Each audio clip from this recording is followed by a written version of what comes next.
রাত 12টা, সবাই ঘুমিয়ে আছে। শুধু বাবার ঘরে আলো জ্বলে। বাবা আলো জ্বলিয়ে বসে আছেন। হাতে ছেলের বিশ্ববিদ্যালয়ের ফিসের রসিদ।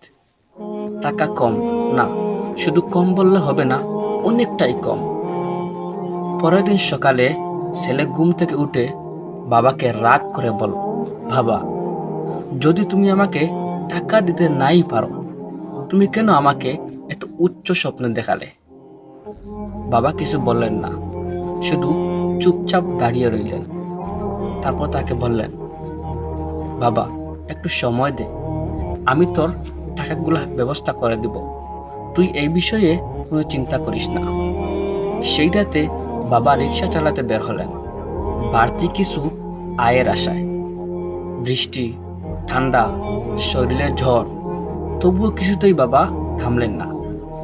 কয়েকদিন পর ছেলেটা ফিস জমা হলো। সে ফিসগুলা তার স্কুলে দিল। ছেলে হাসি মুখে ক্লাসেও গেল।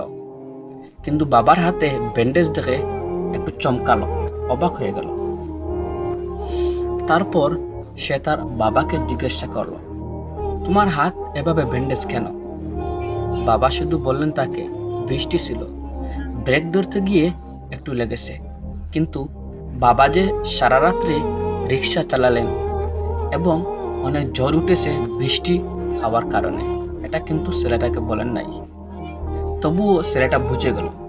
ছেলেটার চোখ ভিজে গেল এবং সে বুঝতে পারল এত কষ্ট বাবা করেছেন একমাত্র তার জন্য, শুধু তাকে উচ্চ শিক্ষা দেওয়ার জন্য, তার স্বপ্নগুলা পূরণ করার জন্য। বাবাকে বুঝুন, বাবারা শুধু টাকার মেশিন না, বাবারাই অনেকটা কষ্ট করে, কিন্তু ছেলেদের হোক মেয়েদের হোক বুঝতে দেন না। বাবাকে সম্মান দিতে শিখুন, বাবাকে ইজ্জত দিতে শিখুন, আর বাবার মুখের উপর কোনো কথা বলবেন না।